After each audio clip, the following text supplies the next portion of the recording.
Good morning student. अज आप 13.2 start कर रहे हैं बच्चे।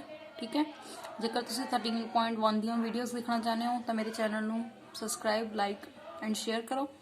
ठीक है, सबसक्राइब जरूर करो बच्चे, तो जो तुहानू नैक्सट टू नैक्सट वीडियोज़ मिलदियाँ रहन तो तुसी अपना काम इसी तरह जारी रखो। ठीक है जी, हाँ जी।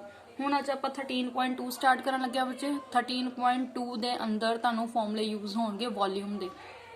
ठीक है, हुण तुहानू किद्दां पता लगूगा भी किस स्टेटमेंट के उत्ते वॉल्यूम अप्लाई करना है ना, या तो तुहानू स्टेटमेंट के उत्ते लिखिया ही होगा कि तुसीं इहदा वॉल्यूम फाइंड करना वा, या बच्चे जदों असीं किसी चीज़ की कैपेसिटी पता करनी हुंदी आ भी इहदे अंदर कितनी चीज़ पाई जा सकती आ, ठीक है, रखी जा सकती आ, उस टाइम ते हमेशा ही की फाइंड करते हैं, वॉल्यूम फाइंड करते हैं। ठीक है, सब तो पहला असीं वॉल्यूम ऑफ क्यूब का फॉर्मूला देखते हैं। वॉल्यूम ऑफ क्यूब का की फॉर्मूला हुंदा अपने को साइड दी क्यूब। ठीक है, वॉल्यूम ऑफ क्यूबॉइड का की फॉर्मूला हुंदा L into B into H. इसी तरह सिलेंडर का वॉल्यूम ऑफ सिलेंडर का की फॉर्मूला हुंदा अपने को pi r square h. Volume of cone का की फॉर्मूला हुंदा 1/3 pi r square h. Cylinder ते कोन के फॉर्मूले देखने को हमेशा सेम लगते होंगे, तुसीं ध्यान नाल लर्न करना। वॉल्यूम ऑफ सिलेंडर का फॉर्मूला हुंदा just pi r square h, तो वॉल्यूम ऑफ कोन का फॉर्मूला हुंदा 1/3 पाई आर स्केयर एच। ठीक है, हुण गल करते हैं नैक्सट शेप अपने को स्पीयर की लर्न की सी। वॉल्यूम ऑफ स्पीयर का की फॉर्मूला हुंदा अपने को 4/3 पाई आर दी क्यूब। इसी तरह हेमिस्फीयर का की फॉर्मूला हुंदा बच्चे स्पीयर का हाफ हुंदा है, इस करके उसका की फॉर्मूला हुंदा 2/3 पाई आर दी क्यूब। स्पीयर का 4/3 पाई आर दी क्यूब, तो जिहड़ा हेमिस्फीयर आ उहदी वैल्यू कितनी होगी अपने को 2/3 पाई आर दी क्यूब।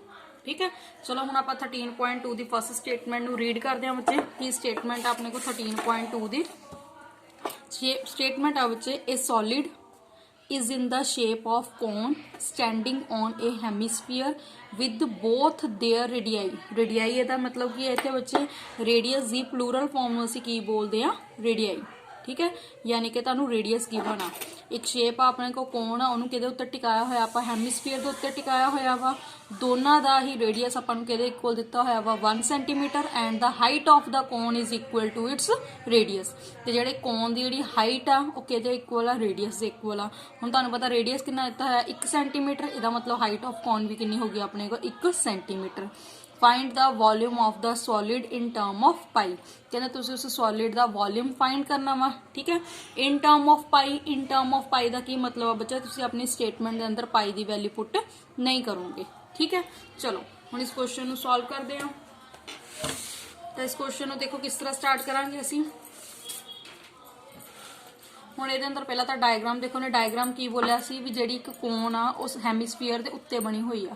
ठीक है, आपां नूं की कहा है कोन ते हैमिस्फीयर दोनों का ही रेडियस कितना दिता है वा 1 सेंटीमीटर। ठीक है, कोन की कितनी हाइट आ, जिन्ना रेडियस आ, रेडियस कितना वा 1 सेंटीमीटर, इहदा मतलब कोन की हाइट भी कितनी गिवन आ 1 सेंटीमीटर। ठीक है, तो लाइन्स सिंपल ने, लाइन्स कोई ज़्यादा टिपिकल नहीं होंदियां बच्चे। तो सब तो पहली लाइन क्या गई, रेडियस ऑफ सॉलिड।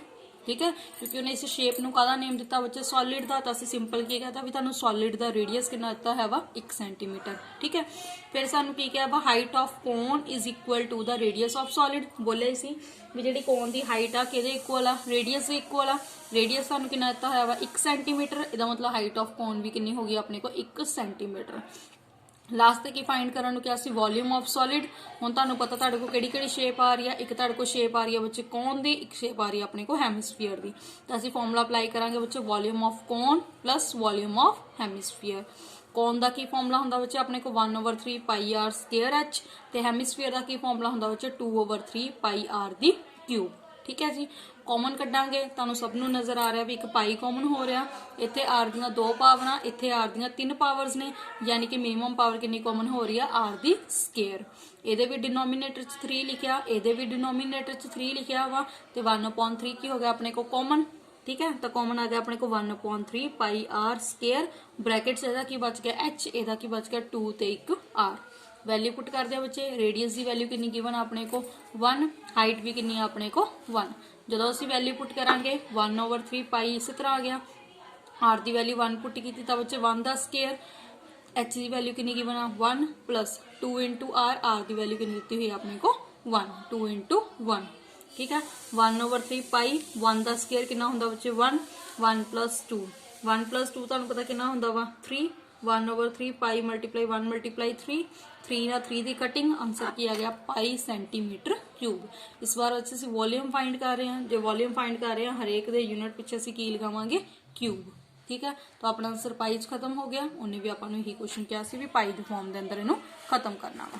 ठीक है हुण देखते हैं आप अपना सैकेंड क्वेश्चन। सैकेंड क्वेश्चन की स्टेटमेंट आ बच्चे की बोलिया कहते रचल an engineering student was asked to make a model shaped like a cylinder with two cones attached to its end by using a thin aluminium sheet।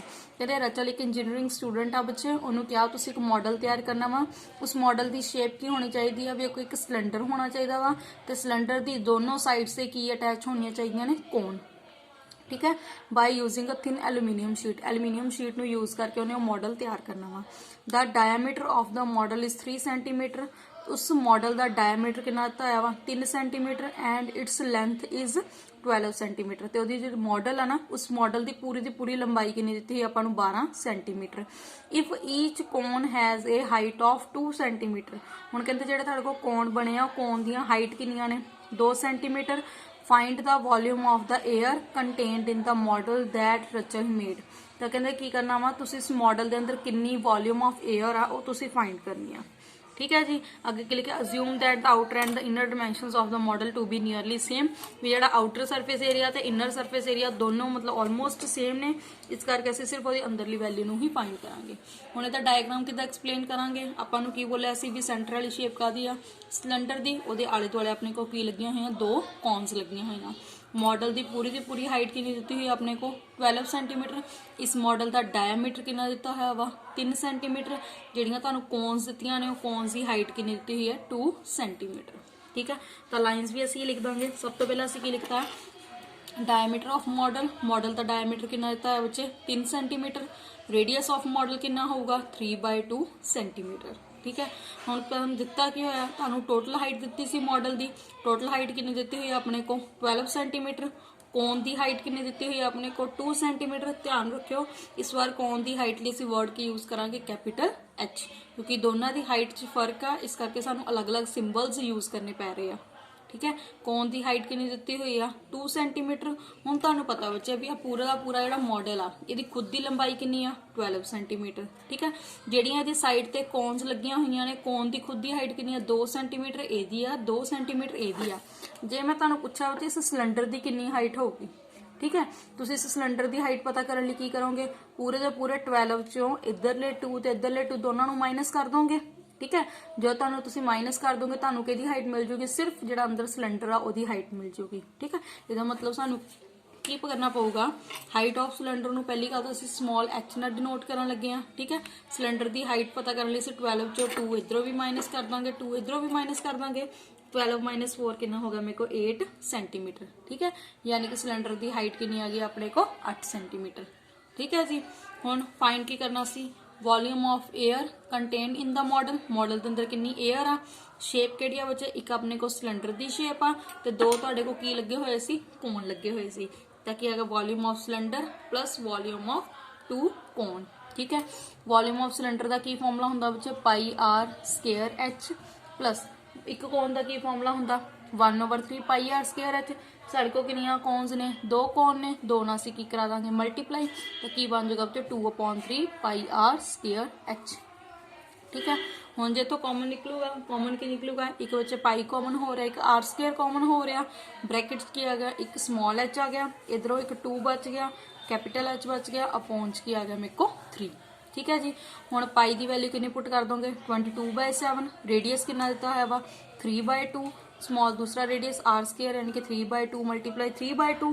ठीक है small H किनू क्या है सिलेंडर की हाइट नू सिलेंडर की height कितनी दी है अपने को 8 centimetre plus 2 multiply capital H की वैल्यू कितनी दी है 2 सेंटीमीटर तक की आ गया 2 मल्टीप्लाई 2/3।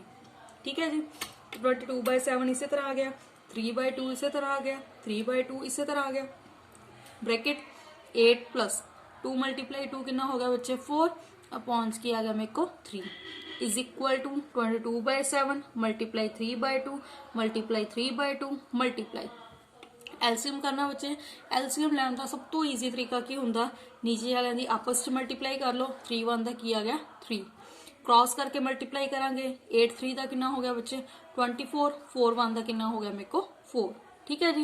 ਹੁਣ ਤੁਹਾਨੂੰ ਸਭ ਨੂੰ ਪਤਾ ਵੀ 24 + 4 ਕਿੰਨਾ ਬਣ ਜਾਊਗਾ 28 ਅਪੋਨ ਕੀ ਆ ਜਾਊਗਾ 3 22/7 × 3/2 × 3/2 ਇਸੇ ਤਰ੍ਹਾਂ ਚੱਲਦਾ ਪਿਆ ਵਾ ਠੀਕ ਹੈ। ਜੇ ਆਪਾਂ ਕੈਲਕੂਲੇਸ਼ਨ ਇੱਥੇ ਸੋਲਵ ਕਰੀਏ ਤਾਂ ਕੀ ਆਊਗਾ 22/7 ਇਸੇ ਤਰ੍ਹਾਂ ਹੀ ਚੱਲਦਾ ਪਿਆ ਸੀ ਬੱਚੇ 3/2 × 3/2 ਉਹਨੂੰ ਸੋਲਵ ਕਰਕੇ ਕਿੰਨਾ ਬਣਿਆ ਸੀ 28/3 ਠੀਕ ਹੈ ਜੀ। ਹੁਣ 7 ਦੇ ਟੇਬਲ ਤੇ 28 ਕਿੰਨੇ ਤੇ ਗਿਆ 4 ਤੇ 2 ਦੇ ਟੇਬਲ ਤੇ 4 ਕਿੰਨੇ ਤੇ ਗਿਆ 2 ਤੇ 2 ਨਾਲ 2 ਦੀ ਕਟਿੰਗ 3 ਨਾਲ 3 ਦੀ ਕਟਿੰਗ ਕੀ ਬਚ ਗਿਆ ਬੱਚੇ 22 ਤੇ 3 22 ਨੂੰ 3 ਨਾਲ ਮਲਟੀਪਲਾਈ ਕਰੋਗੇ ਕਿੰਨਾ ਆਨਸਰ ਆ ਗਿਆ 66 ਸੈਂਟੀਮੀਟਰ ਕਿਊਬ ਯਾਨੀ ਕਿ ਇਹਦੇ ਅੰਦਰ ਆਪਾਂ ਕਿੰਨੀ 에ਅਰ ਆਪਣੇ ਕੋ ਪੈ ਸਕਦੀ ਆ ਉਹ ਹੈਗੀ ਆ 66 ਸੈਂਟੀਮੀਟਰ ਕਿਊਬ ਠੀਕ ਹੈ। ਇਸੇ ਤਰ੍ਹਾਂ ਬੱਚੇ ਵੀਡੀਓਜ਼ ਨੂੰ ਧਿਆਨ ਨਾਲ ਦੇਖਦੇ ਰਹੋ ਠੀਕ ਹੈ ਪਰ ਇਸ ਚੈਨਲ ਨੂੰ ਸਬਸਕ੍ਰਾਈਬ ਜ਼ਰੂਰ ਕਰ ਲਿਓ। Thank you.